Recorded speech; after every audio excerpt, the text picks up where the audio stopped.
Hello, everybody. Welcome to Shyam's Storytime. My name is Shyamala, and I'm a passionate storyteller. What happened to Bhojaraja? Did he ever climb the throne? You may be wondering, right? But we have four more puppets sitting on the last four stairs. Correct?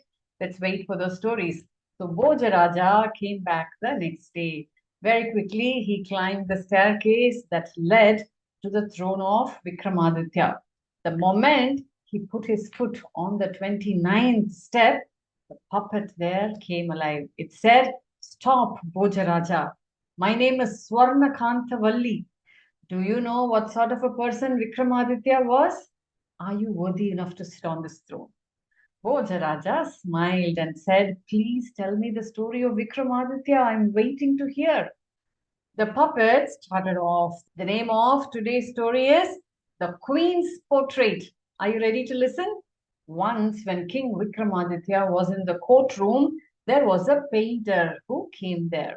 All the people sang laurels about this painter. Turns out he can paint anything and everything, and it will look as real as it can be. Vikramaditya asked him to paint many different things and people and gods and goddesses. The painter could do it in no time, and it was so laudable. Then Vikramaditya had a secret wish.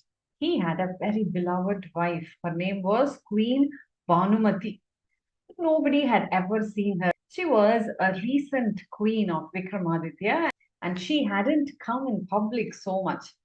Vikramaditya asked the painter, "Would you be able to paint a picture of my beloved wife, Banumati?" The painter said, "If I get to know a little bit about the queen, I will be able to do so." Immediately, the court's poet, Kalidas, a very renowned poet, came forward. He had also not seen Queen Banumati so far, but he had written a poem about her, thinking about her, imagining her from what Vikramaditya had shared. So the moment he read out the poem, the painter started to do his work. Very quickly, he concocted an image, a lifelike portrait of the queen. And when he had finished it, Vikramaditya was aghast. The picture that he had created looked exactly like Queen Banumati. But the next moment, Vikramaditya was enraged. Do you know why? There was a tiny mole on the queen's leg, and the painter had very carefully put it at the right spot.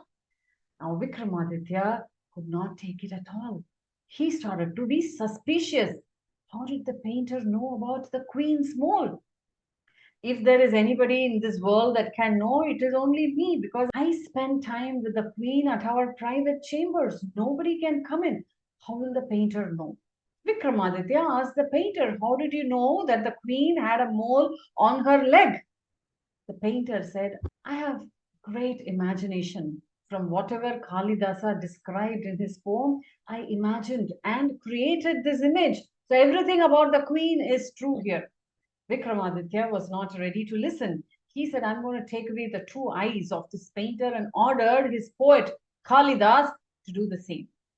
Now, Kalidas, also an artist, knew very well about his co-artist, the painter, how his imagination can fly. So he said to the king, "Okay, I will take care of this matter. I will do the needful." He took the painter away. King Vikramaditya thought that the poet would scoop out the eyes of the painter, as was the king's command. On the other hand, you know what Kalidasa, the poet, did? He took the painter to his home and hid him there. He said to the painter, "Look here, I know very well that this is unjust wrath which the king has put on you. But I promise that I will take care of you. I will make sure that the king realizes his mistake sometime. And after that, you can come out in public. Until then, stay in this hiding." Saying so, Kalidasa hid the painter at his home. Did Vikramaditya ever realize his mistake? Okay, I'm going to share that in the next part of the story, for which you have to wait for the next episode. Are you ready to wait? If you liked today's story, subscribe to my YouTube channel, Shyam's Storytime. You will have access to all the stories I upload. My name is Shyamala and I'm a passionate storyteller. I will meet you in the next episode. Bye bye.